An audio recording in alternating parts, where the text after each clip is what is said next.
오늘 나눌 말씀 히브리서 6장 1절부터 8절입니다. 그러므로 우리는 그리스도 교회의 초보적 교리를 제쳐놓고서 성숙한 경지로 나아갑시다.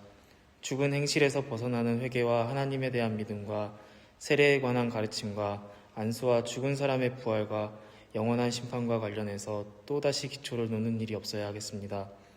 하나님께서 허락하시면 우리는 그렇게 할 수 있을 것입니다.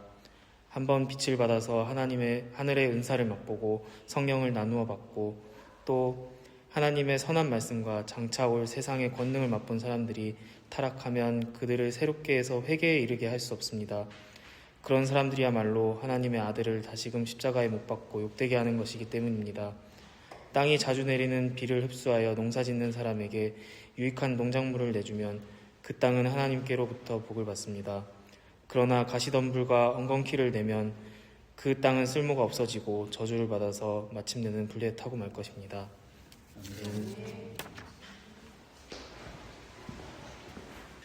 세례를 왜 받아야 될까 생각해 본 적 있죠? 세례 교육을 받으면서 아마 당연히 생각하셨을 겁니다. 성경에서 한 가지만 우리 생각해 봅시다. 예수님께서 세례 받으셨나요? 안 받으셨나요? 예수님께서 세례를 받으셨습니다.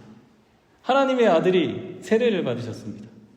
왜 굳이 한 사람 앞에 무릎을 꿇고 하나님의 아들이 세례를 받으셔야 했나? 하나님의 뜻을 이루기 위해서 예수님은 세례를 받아야 한다고 말씀하셨습니다.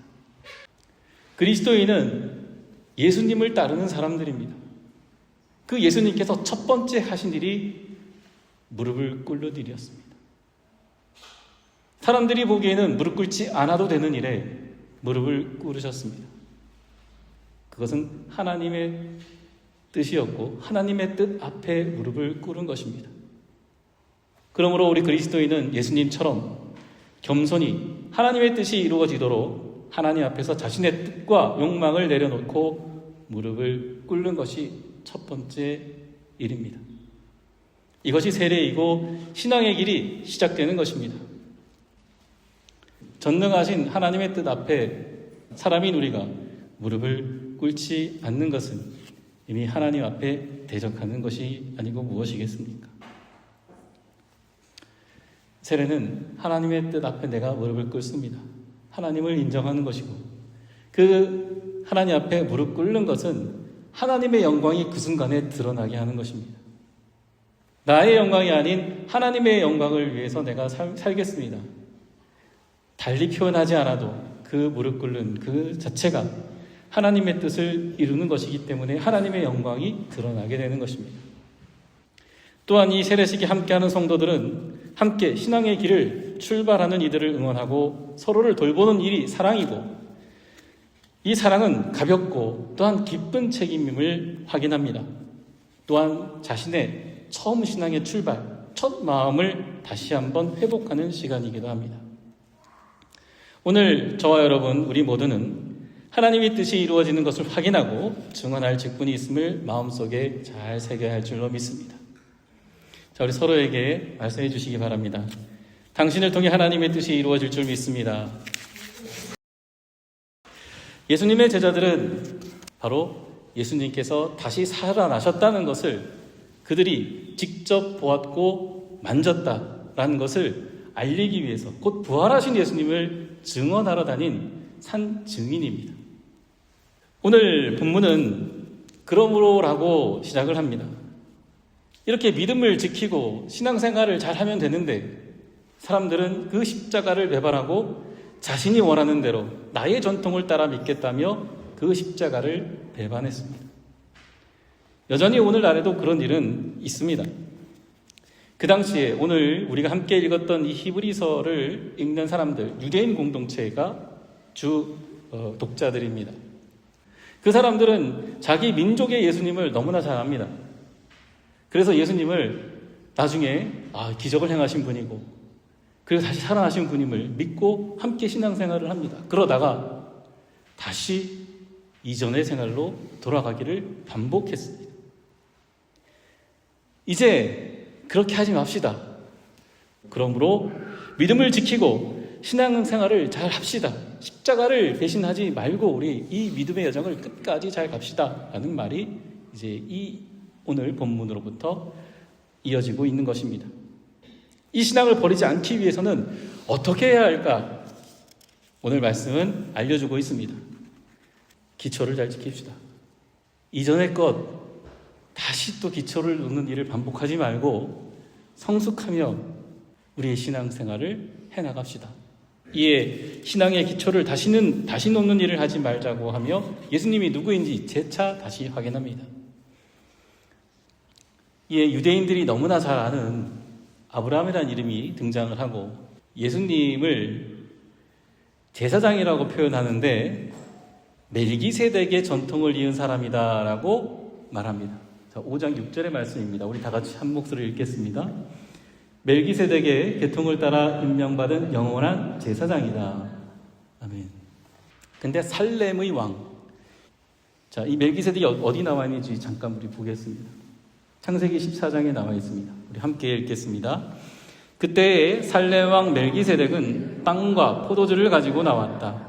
그는 가장 높으신 하나님의 제사장이다. 그는 아브라함에게 복을 빌어주었다. 천지의 주제 가장 높으신 하나님, 아브라함에게 복을 내려 주십시오. 아브라함은 들으시오. 그대는 원수들을 그대의 손에 넘겨주신 가장 높으신 하나님을 찬양하시오. 아브라함은 가지고 있는 모든 것에서 열의 하나를 멜기세덱에게 주었다. 아멘. 이 창세기에 나와 있는 이 세 절이 멜기세덱의 전체를 보여줍니다. 그리고 왜 예수님이 이 멜기세덱의 반차를 따라서 멜기세덱의 이 계보를 따라서 온 사람인지를 여기서 설명을 해줍니다. 가장 높으신 하나님의 제사장이라고 합니다. 자, 믿음의 조상이 누구죠? 아브라함. 여기는 아브람이라고 되어 있죠. 아브라함이라고 불리기 전입니다. 아브람의 조카 롯이 다른 민족에게 포로로 잡혀갔습니다. 그 롯을 구하기 위해서 아브람은 달려갑니다. 그리고 롯을 구해오고 나서 이 멜기세덱과 만나게 됩니다. 뭐를 가지고 나왔죠? 빵과 포도주를 가지고 나왔습니다. 우리가 성만찬을 하잖아요.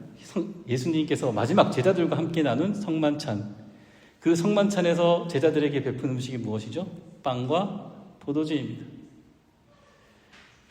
이미 이전에 빵과 포도주가 제사의 음식으로 쓰였습니다. 근데 포도주는 정화의 의미로도 쓰였습니다. 이 아브라함이 멜기세덱에게 무릎을 꿇습니다. 믿음의 조상이 멜기세덱에게 무릎을 꿇습니다. 아브라함을 믿음의 조상이라고 이야기합니다. 그런데 믿음의 조상이 왜 이웃 왕에게 절하고 그에게 축복을 받습니까? 그리고 그 멜기세덱에게 10분의 1을 바칩니다. 자신이 가지고 있는 10분의 1을 바칩니다. 가장 높으신 하나님의 제사장에게 무릎을 꿇는 아브라함. 아브라함의 후손이 누구입니까? 쭉 이어서 야곱이 나오고 야곱의 아들들이 나오죠. 야곱의 아들들 중에서 제사장의 직분을 가진 사람들이 있습니다. 레위 지파죠.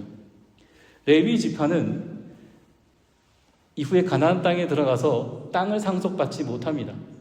하나님께서 못 받게 하십니다. 하나님께 제사를 드리는 레위 지파는 땅을 소유할 권한을 주지 않고 다른 지파의 사람들로부터 10분의 1을 받아서 그들에게 레위 지파에게 주게 합니다. 레위 지파가 제사장의 직분을 가지고 제사를 드려야 하고 오늘날처럼 예배를 드리는 사람들인데 그렇다면 예수님은 레위 지파의 후손이 되어야 하는 게 정상이 아닙니까? 그런데 갑자기 멜기세덱이라는 이름이 나와서 멜기세덱의 후손이라고 이야기를 하는 겁니다. 바로 아브라함이 멜기세덱의 무릎을 꿇듯이 사람들이 생각하는 그 레위 지파보다 그 위에 계신 제사장, 완전한 제사장, 그분이 바로 예수 그리스도라는 사실을 알려주고 있는 것입니다. 그래서 유대인들에게는 더욱 이 사실이 중요했습니다. 레위 지파의 제사장만이 하나님과 대면할 수 있는 지성소에 들어갈 수가 있었습니다. 그런데 예수님께서 십자가에 달려서 죽으실 때 그 지성소의 휘장이 쫙 갈라졌습니다. 그 지성소로 가는 휘장이 찢어짐으로써 하나님께로 가는 새로운 길이 열렸습니다. 이러한 사실을 계속 반복해서 이야기하는 것 이제 그만합시다라고 전하고 있는 겁니다. 이거는 우리의 기초로 두고, 이 기초는 든든하게 두고 이제는 좀 자라야 할 것 아닙니까? 그 이야기를 하고 있습니다. 가구를 만들다 보면은 잘못 조립할 수도 있어요. 그죠? 그러면 다 뜯어서 다시 놔야 됩니다.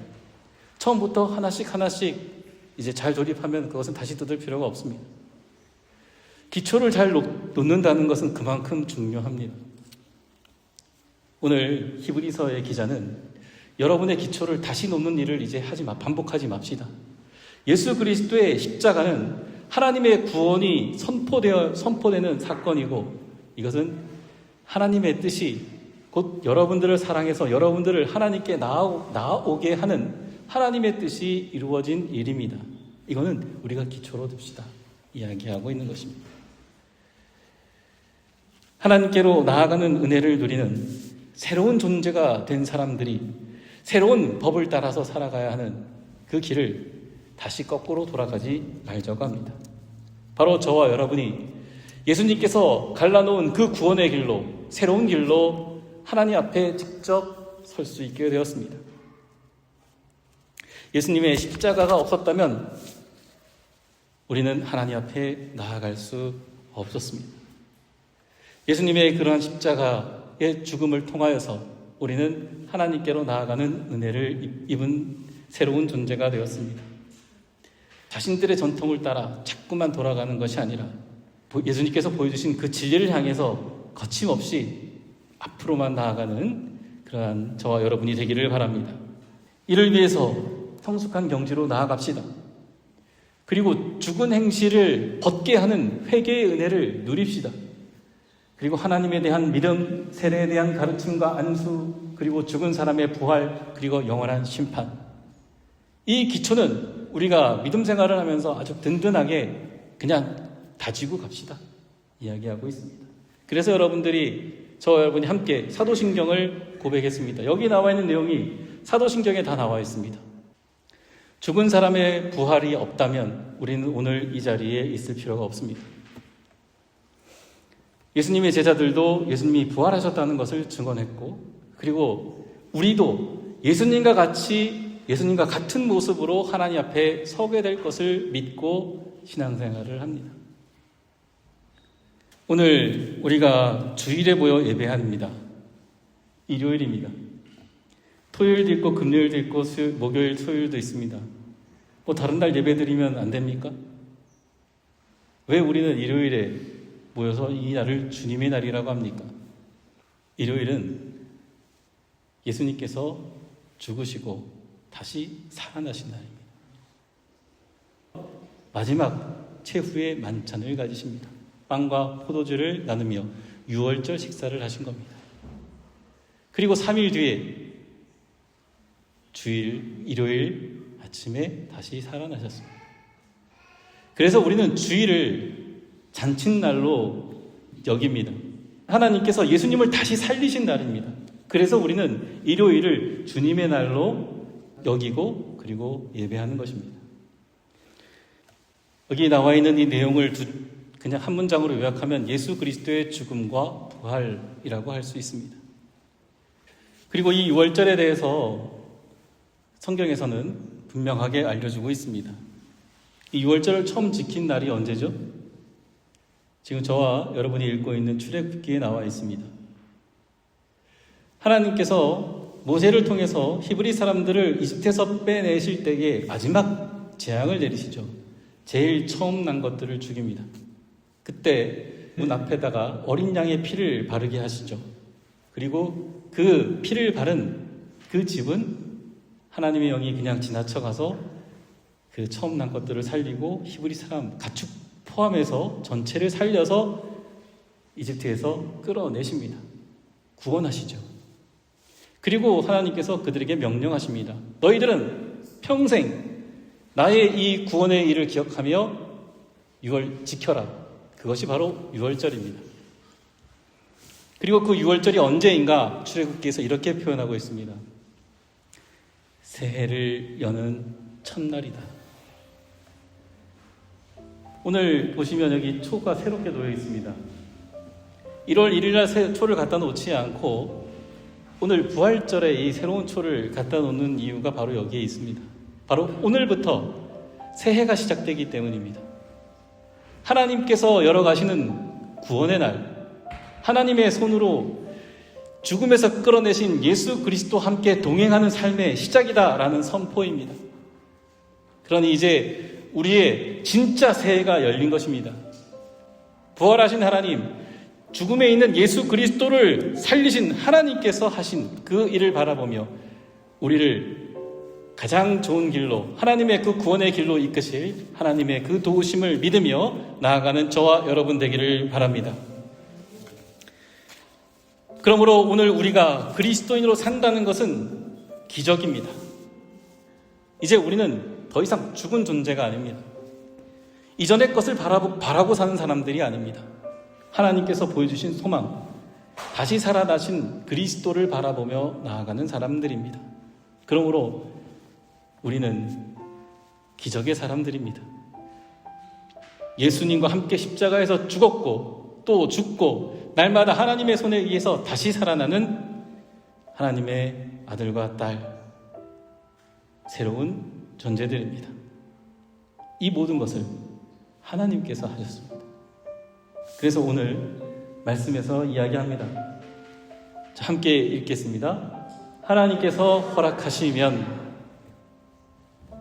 이들이 많은 이야기를 하고 있지만 이 모든 것들이 하나님께서 허락하시면 반드시 이루어질 것입니다 이야기를 합니다.